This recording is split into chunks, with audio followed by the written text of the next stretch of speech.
Evolving ecosystems, titans, talent, and tech, co-creating future-forward employee experiences. Welcome the moderator for this discussion, Sohan Tulpule, Managing Director, People and Organization, PwC. Let's give him a big hand.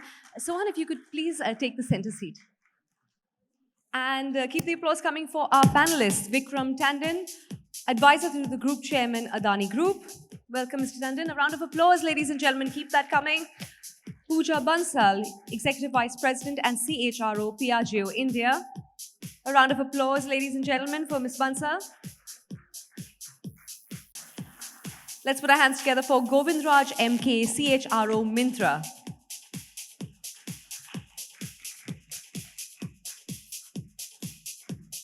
Let's welcome VS Ashok, CHRO, Blue Star. Welcome, sir.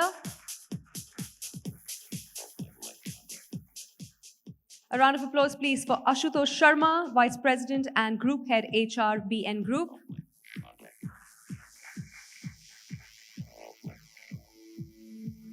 And last but definitely not the least, Ashwani, Prashara, CHRO-Hydrocarbons, Reliance Industry. A round of applause, please, for Mr. Prashara.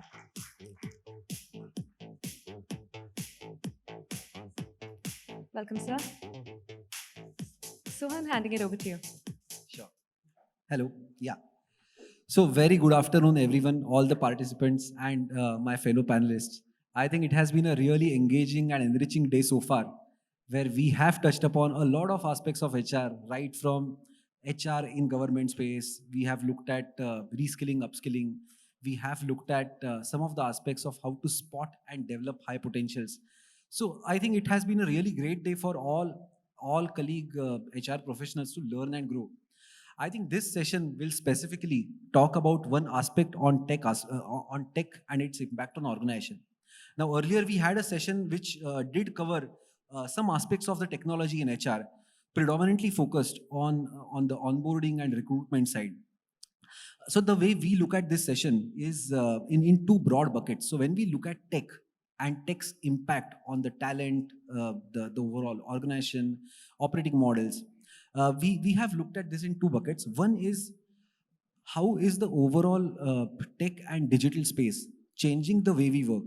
So it could be any large tech and digital transformation at business, need not be only due to, let's say, Gen AI or emerging tech, but let's say Industry 4.0 deployment, factory automation, let's say a bank looking at a digital customer journey. So there are so many digital interventions nowadays which are impacting the business model of the organizations. And when that is happening, what is the impact that it has on the way we work, employees, skill set, and the future of workforce? So that's one part that we want to delve into.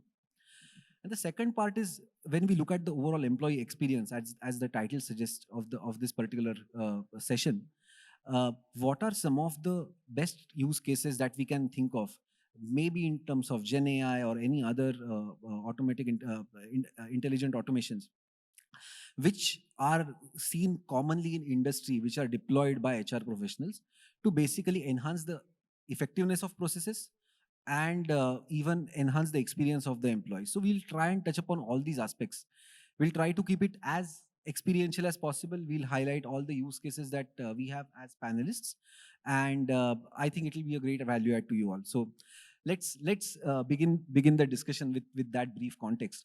So like I mentioned, we'll talk about the first part. So when we are looking at any large tech and digital implementation, the first important aspect is to implement it successfully and ensure that adoption is successful at any level. Then only we can think of the impact it will have on jobs, what to do with future of skills, is there any role redeployment required. So first question I wanted to address to Ashok as well as Ashwani, that when we are looking at large scale digital transformation, what are some of the success factors that would ensure that there is employee acceptance and greater adoption for that tech implementation?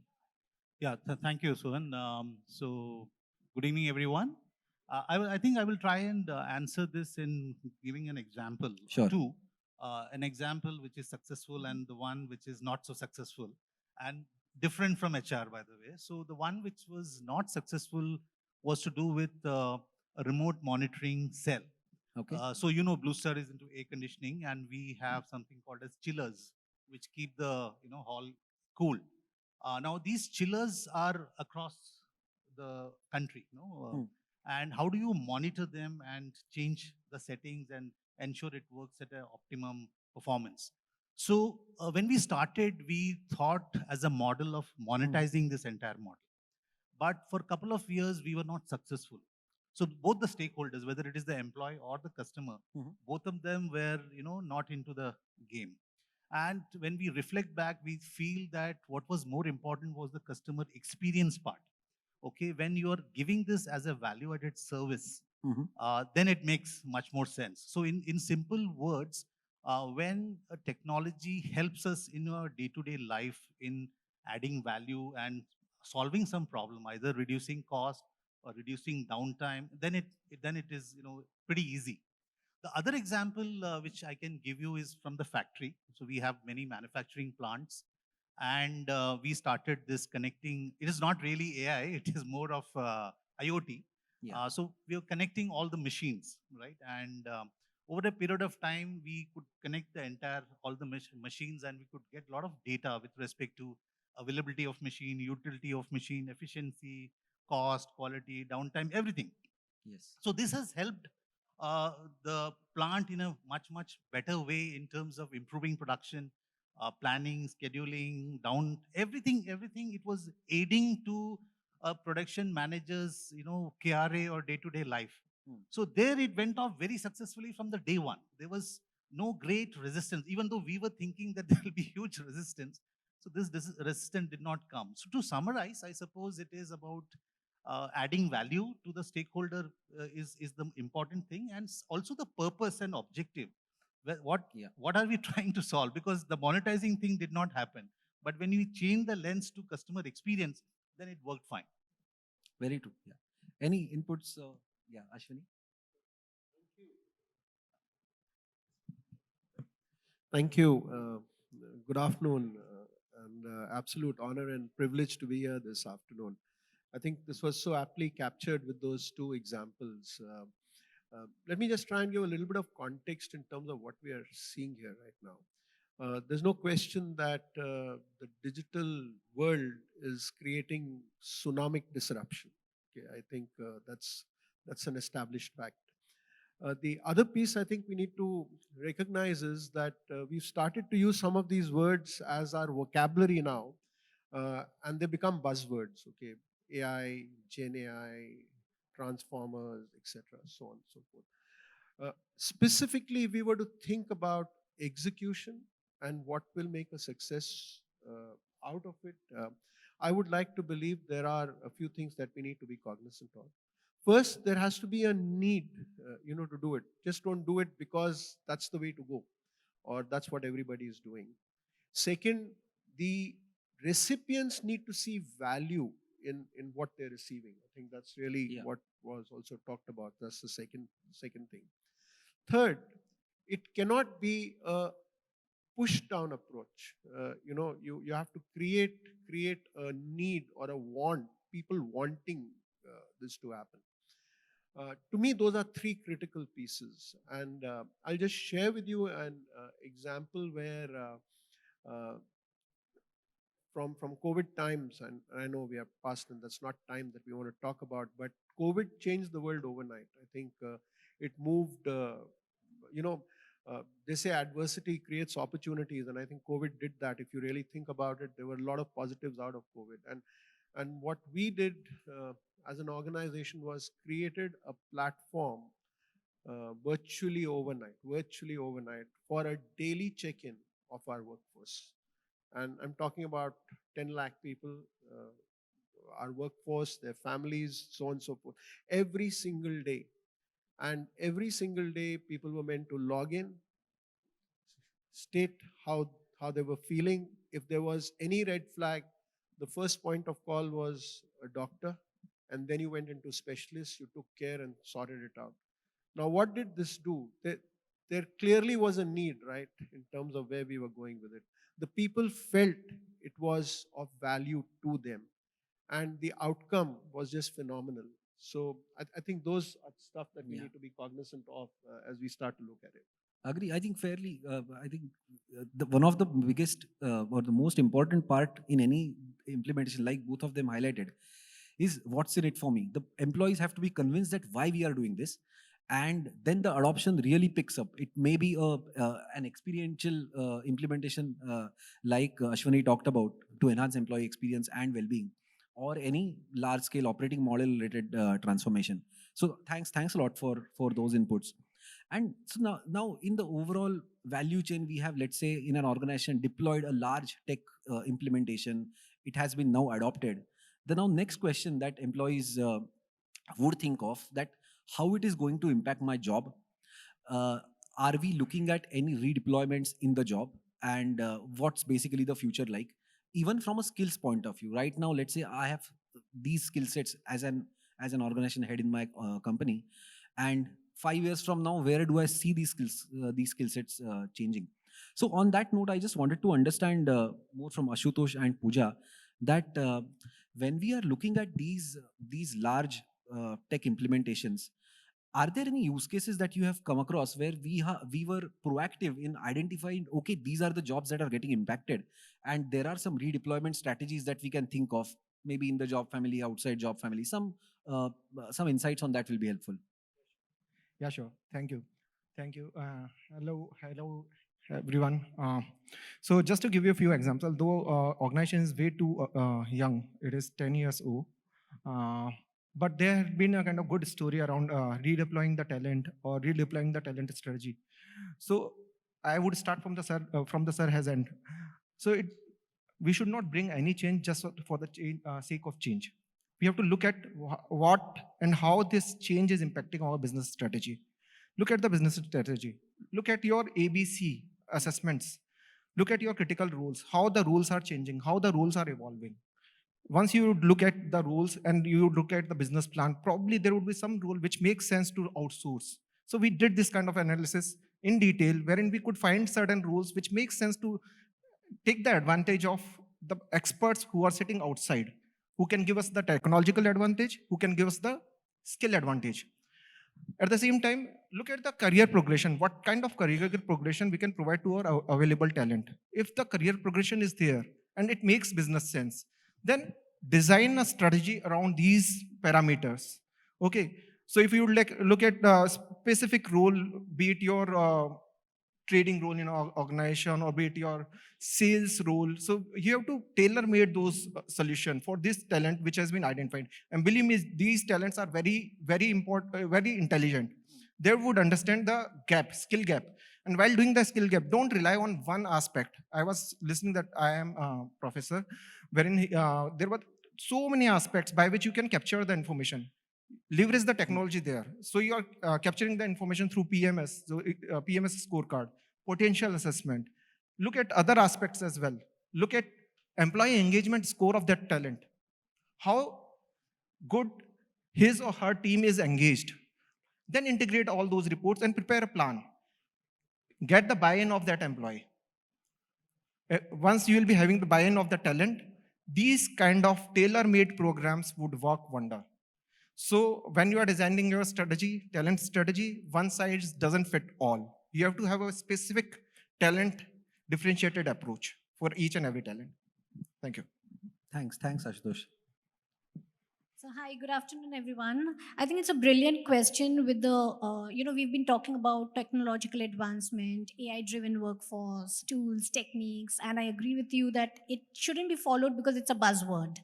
Okay, and I think organizations have to look at the need. Now, I'm just going to put across the case study of Piaggio. We started this journey almost 3 years back, just when the COVID was there. Of course, with all the instances that we heard, something new that we did was we are a hardcore automobile manufacturing company. So when you come from a manufacturing company, we know for sure there are certain roles that get redundant almost every 2 years. And because of innovation, technological advancement, it's obvious that a lot of your workforce, especially the ones that are working on the clerical jobs or the ones who are on the shop floor, so all of them would soon start realizing what's the future. So I would say, besides looking at just because there is a technological advancement and a need that Piaggio felt that we need to reskill and upskill, there was also a need to look into how do we look at the growth aspects of the people, because at some point of time they would stagnate. So it's important that we continuously look at their growth. So we did first one thing was we did a workforce scanning. Now the workforce scanning is nothing but actually looking at your job families, the job roles, looking at the skill sets that's available. That gives you a good understanding about which are those skills that are going to be soon redundant in the next 18 to 24 months, who are the people and what's your size of that workforce. Then it comes into employee scanning. Now, employee scanning is literally talking about mapping every employee on the current skills and future skills. Now, that gives you an advantage that you literally know how many people you would want to redeploy, how many are those people that would require to be upskilled and reskilled, and how many of them are good to go with the current role, with a good career that they would have in the next 24 to 36 months. Post doing this, we introduced a lot of technology, or I would say something that enabled these people to improve. So up to the extent that we introduced learning and development frameworks, which was self-driven. Absolutely self-driven. You design your own career path. You look at the various roles that are available, open for you to develop yourself, identify that role, identify the skills that are essential for that role, identify the learning path, take over all the courses that you feel are relevant, get yourself assessed, which is again online. So there's no manual intervention. Everything is platform driven, brilliantly developed, designed, and you get to see how are your people progressing. Then we've also had a lot of feedbacks. Now it's important that when you're doing these transitions, there has to be enough of feedback that is going both ways. Now you can't reach out to 10,000 people and keep asking one-on-one feedbacks. And that's again a manual intervention, which you don't want to invest your time, effort. And furthermore, human errors is something that we should avoid. So introducing AI chatbots, literally having that one-on-one feedbacks through AI chatbots. In fact, I still remember the instance when we introduced the AI chatbot, which is on timely, regular feedbacks, which comes directly on my desk. A lot of employees were giving very funny answers. And then after that, when I was literally, going back to the employees, and I said, I saw this answer of yours on this chat, but I really didn't understand. You know what, ma'am, I did not even know that this was factual chatbot interacting with me. I thought it was a spam.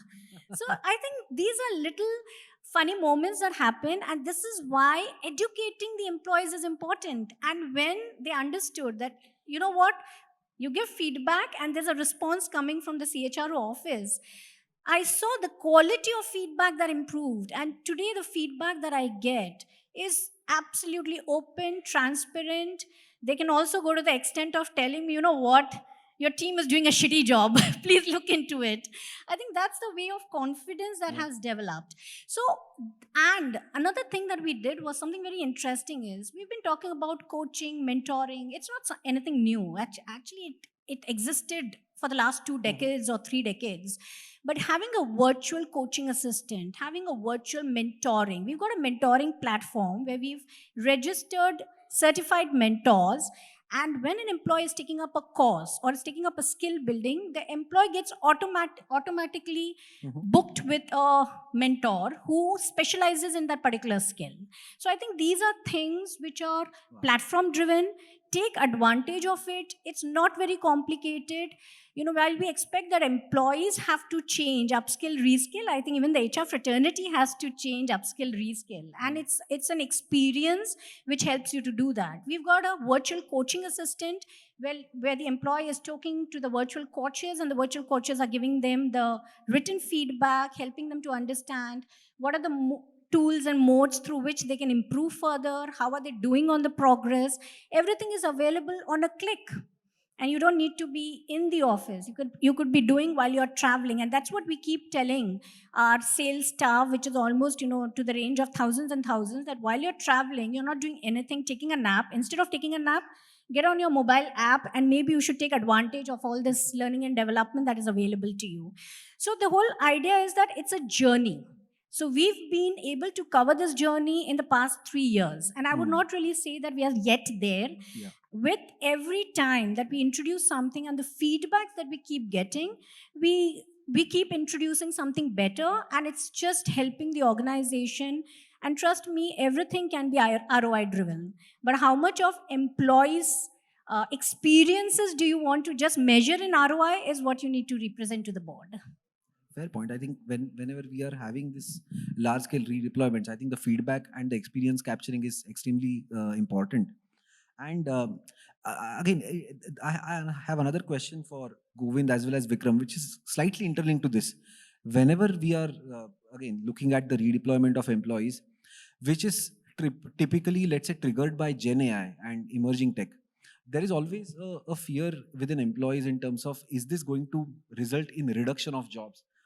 Do we see a future where overall headcount of an organization is going to go down? So these are the talks that we do here across multiple job families, not only a particular area, but it's something that we do experience. So just wanted to take your view that both right now and the way you see future in your respective industries, because you come from a whole lot of experience across industries. So where do you see the overall Gen AI and emerging technology impacting the number of jobs and roles right now as well as the future? Thank you, Sohan. Good afternoon, everyone. And thanks to ET for having me here. So this question, it's an interesting question, and it gets asked every time a new change happens in the industry. Probably this was asked, I think we didn't have forums like this then, but when Industrial Revolution happened. Then when computers came, maybe in the early 2000s or late 90s when the computers came, that was another question, like what happens to jobs? Are people going to lose jobs? And then information and internet came through, again it started. So I think Gen AI is also a very pertinent question. So there is a lot similar to what happened then, it will happen also now. So there will be, Gen AI is primarily focused on enabling and augmenting the roles which people do, and which means it'll take lots of tasks away.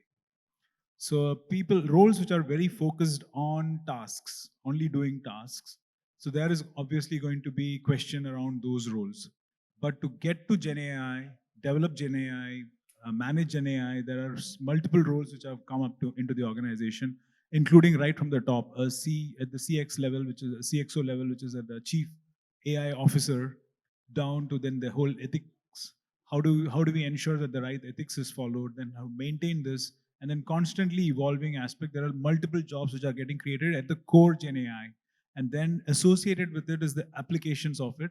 So the answer to that, in my view, is yes. I mean, there are going to be a lot of jobs created, and there are a lot of tasks which are going to go away. And based on the way your role, current role, or people's roles are in organization, those roles can get enhanced, or some of them can also completely move out. And this is all about then helping to scale. So I think everybody's job in this room will change in about 1 year to 18 months. And you should quickly take a look at your CV. If it hasn't changed in the last 18 months, then you're not ready for the change. So not only will job descriptions change very rapidly with generative AI coming into the ecosystem. It may not be deployed in your company, but in the entire ecosystem, it's coming in like a tsunami. And it will impact structures. Organizations will need to quickly change their org structures in a very nimble way. There will be a very large number of co-pilots available. Today you have co-pilot on your Microsoft email, which help you with presentations and summaries. And, there is the public chat GPT. Many companies have their own individual in-house chat GPTs. These are all digital assistants that will work alongside us. And my view is that it'll change the nature of work.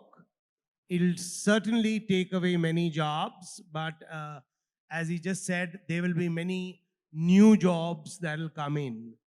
I think the trick is, are you able to have a conversation with generative AI that is available today? and it's at a very nascent scale, okay?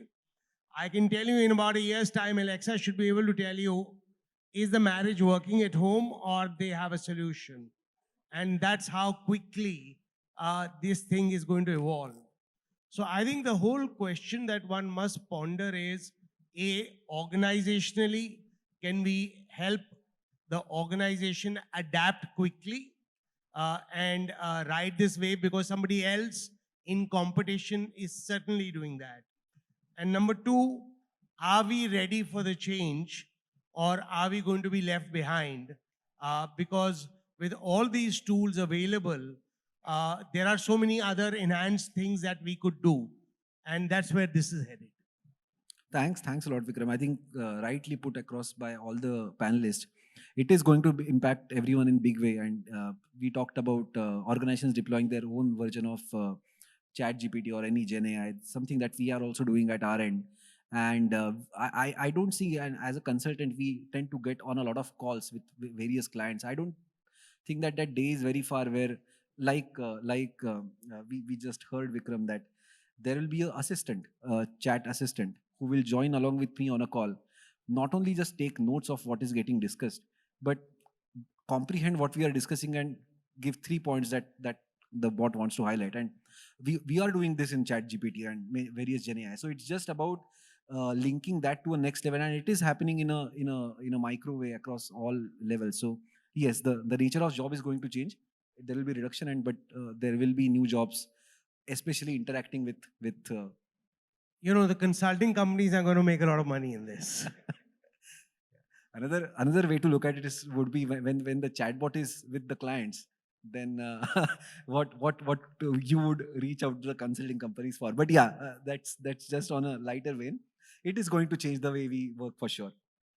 So we did talk about a lot of impact that we are going to see at an organizational level with tech and digital aspects being implemented. Now, looking at the HR and overall experience that we want to drive through HR, just wanted to understand and take views of Ashwani as well as Ashutosh in terms of Gen AI now specifically in HR. So while we are we looked at some of the use cases for the organizations overall, any specific aspects of Gen AI that you see being implemented in HR, and any success factor right now? We as a consultant, whenever we go to multiple clients, we are looking at various prototypes which are getting deployed, but we'll be happy to understand more from both of you. Yeah, Ashutosh and Ashwini. Yeah, I'll start. So, like Sir has said, in each and every part of HR, you would see presence of Gen AI. Things which starts from recruitment, payroll processing, your talent development, talent management, employee engagement. You would find presence of Gen AI or kind of solutions available through Gen AI in all these dimensions. Two things which are very close to my heart. So I still remember when I used to plan employee engagement survey in my previous organization. It used to take months' time to prepare a kind of master data, set the relationship between manager reportee, and then roll out that survey, then wait for the results. And it used to take around 15 days, 20 days. Now these things, thanks to the Gen AI and the other things available, technology available, I can roll out engagement survey almost every day if I want. I can check the mood of my organization, mood of my employees almost 5 times in a day if needed, even more than that. And reports are immediately available. Not only that, they would also suggest that what kind of initiatives I can take out of it. Okay, so this is very interesting, and I find it very interesting and useful for us. The second part is, though in any organization, you would find 3 generations working together. Okay, and engaging different generation is not a kind of easy task. But still, you would see that even the oldest generation which is working in an organization, they are also now tech savvy. So gamification of health and well-being initiative, I find it way too useful. And I've seen a kind of interest across the generation. People are taking interest, they are participating in challenges, they are posting their achievements, they've walked so much in a day, they have done this activity. So these are the 2 parts which are very close to my heart, and wherein I could see that would make a huge difference in engaging the employee. Thank you. Thanks, Ashutosh. Ashwani, any point of view from your side in terms of Gen AI? Have we seen that really implemented in HR? Any use cases that you want to highlight? I don't know about use cases here, but let me digress a little. Sure. Okay, with this here. Uh, if you're thinking Gen AI, right, what it has done is it's given us the liberty to just think wildly. Just imagine whatever you would want it to do, it would do. Just think about it in the HR, whatever you want it to do, and just heard that it will do. It is not about what it can do. I think what we need to be cognizant of is what would we like to use it for. Let's take a very simple example, right? We want to wish people birthdays, so we program this wonderful thing, automated birthday platform. All of a sudden, you have this card printed, digitally signed, delivered to the person on the desk. And you know what? You're in a meeting there, right? Full day. And it's his birthday, and I've not wished him. And he's received a card signed by me saying, "Happy birthday, all the very best, fantastically done," so on and so forth. Would we want that done? So as we think about this, I think in a high-tech world, let us not forget the high touch. It's extremely critical as one thinks about it. Uh, and I'll just end this with a anecdote here in terms of how we should be looking at Gen AI. And this is a story of a small village boy. Happens to be a boy, and could have well been a lady. So I am absolutely into that kind of thing.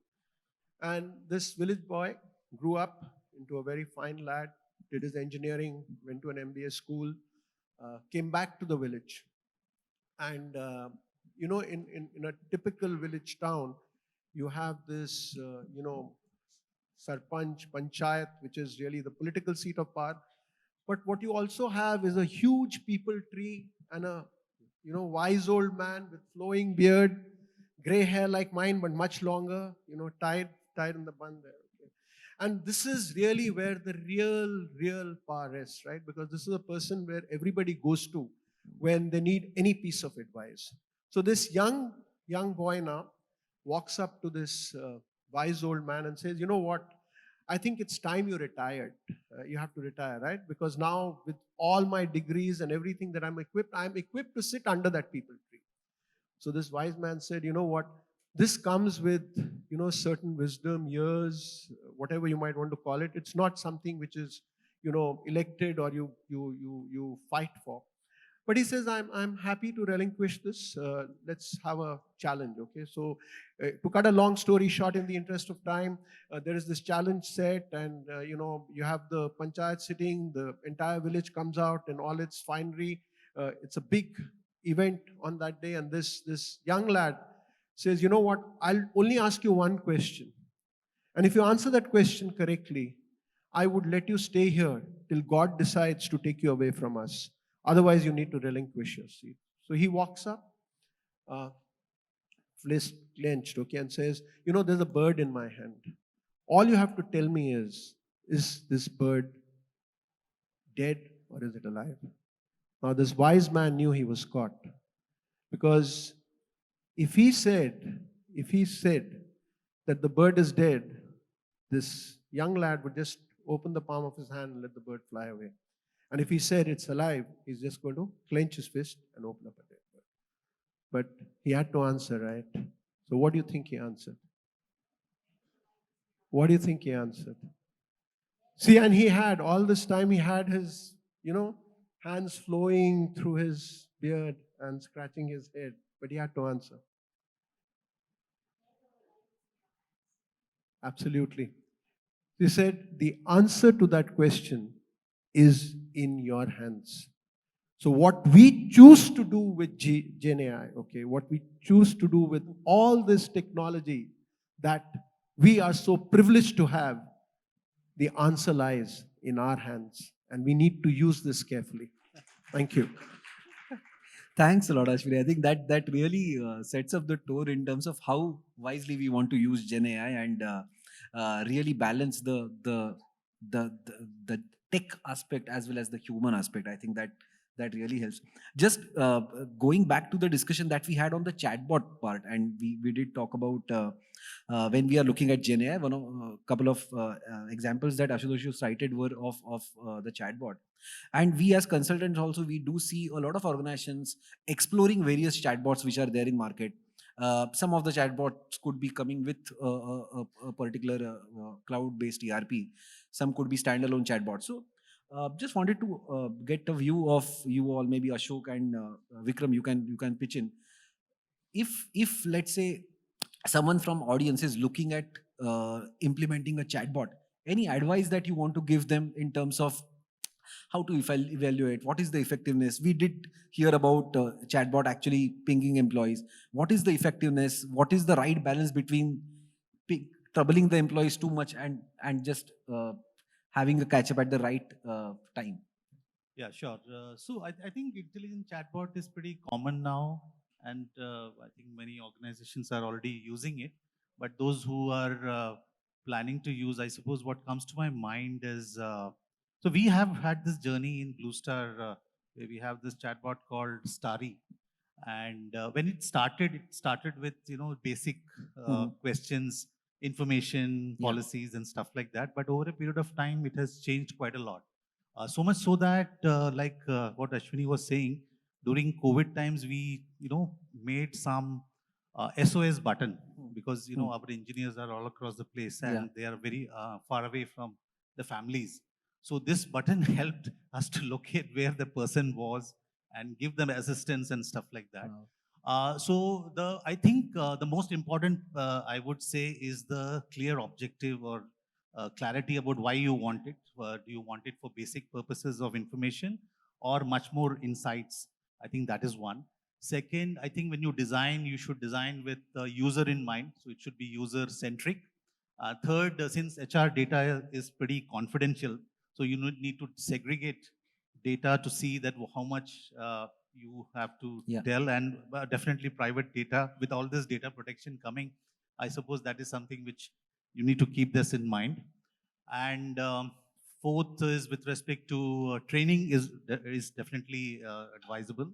And fifth is, I suppose, it is about continuous development. So it is not that you have made one, but I think every 6 months or 1 year you need to come with new versions, listening to employees as to what they need and then develop for them. Like today, somebody was telling me that we are coming within the Starry, we are coming with a HR bud, which will, like Pooja mentioned, will assist in assisting certain understanding the policies. What am I eligible for? Like, Yeah. so those kind of questions. So I think these are some of the things which. Sure. Yeah. Anyone else wants to add on the chatbot advice part? Otherwise, we can. I think it's fairly discussed. Even we do see chatbots being evolved significantly, apart from just one aspect, which is employee sensing, understanding, and interacting with employees. The GenAI based chatbots do actually look at slightly broader aspects in terms of basically scanning all the data which we feed that chatbot and then throwing out meaningful insights, such as there could be a chatbot which we would have for L&D, where the chatbot will just scan through all the L&D programs that we'll have and give the right answer whatever question that we asked for. So there are many use cases that we see of chatbots which are very interesting, and I'm sure they would be evolving every day. One space I again wanted some inputs on tech in HR was the DEI space. It's a very important and critical space, and again wanted to get your views, Ashok, on how are we seeing tech in specifically space of DEI. If you have any use cases or examples, and again question to all the panelists. Yeah. So first of all, in Blue Star, we are not using this, but understand that it's the technology around the DI piece is pretty huge. It's, I'm told, about 5.3 billion US dollars. So definitely it means a lot. So I think we should be embracing, and those organizations who are embracing this technology are definitely progressing. So definitely a step in that direction. I suppose it will help in definitely in screening and bias will definitely go away. We will have much more diverge, Yes. Talent pool.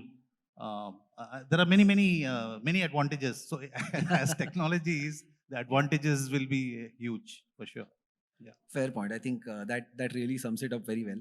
Uh, I also wanted to understand. We did talk about the overall change part in the overall organizational context when we are implementing any technology.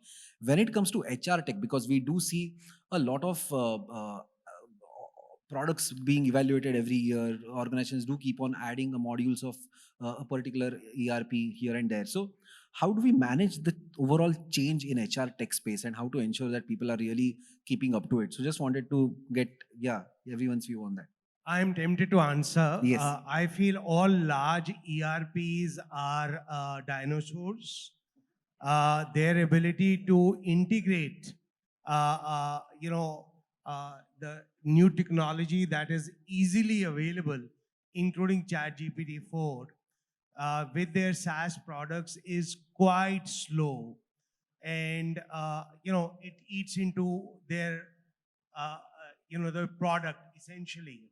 So I think what I see from my vantage point is that before it comes to companies, the technology will come to people and it'll come into their phones and devices. And that will really propel the usage. But in hiring, for instance, through facial recognition, interviewing, background checks, payroll, whether the big ERPs are able to do it or not, but like it was a revolution in the fintech space, there are a lot of smaller, agile, good quality companies who are able to work with the ERP seamlessly and produce quick results. So I would encourage HR practitioners to really consider getting those. Fair point. Yeah. Any quick thoughts from anyone else? Yeah. Just one last statement to what we just heard Yeah. Vikram talk. I think when you want to do these technological advancements or introduction, the support from the leadership team is essential. I think that's the most foundation talk that I'm Yeah. giving, but that it goes without saying. The resources, time, money, effort, because nothing is coming free of cost. Whatever transition you want to do is an investment of your time, money, resources, efforts. So if the buy-in is created, the transition becomes easier. Fair point. I think that really sums it up. Last point and some closing remarks. So I think we did understand, if I were to summarize the overall session, we did look at how tech impacts the overall organization, how the roles are changing, what we as an HR professional should look at these transformations in the overall org space, how we can leverage tech as far as the overall experience enhancements is concerned for employees. We also talked about the final part, which is the balancing the tech as well as the human aspect. And thanks a lot, Ashwani, for that example. On the last part of balancing tech versus human, in case any panelists have any closing remarks, that we'll be happy to hear. And yeah, thanks. That story was amazing. For me, it is, if it is like the question whether it is human versus AI, this kind of questions it's a matter of perspective. It is a tool which has come, and it is mind-boggling than the earlier tools which we had. But having said that, how we want to utilize it, how we want to reskill ourselves, how we want to ride the tiger on it, is up to us. And most of the time, before HR adopts, you can see that it is adopted by business on the consumer side. I mean, if you look, to talk about Myntra itself, if hopefully many of you do shop there, you can see that we already used the My Fashion GPT there, where you can go and interact and have the chat. There are consumer use cases comes up first because ROI is there and all of that. But technically, within the employee base, also all of this can be applied. So it's up to us how we want to take it up. It is never a versus. In my perspective, it is an and how well we do it. Thank you. So thanks a lot. Thanks a lot for this opportunity. Hope this can be deployed at your respective organizations in an effective way. Thanks. Thank you so much to our panelists.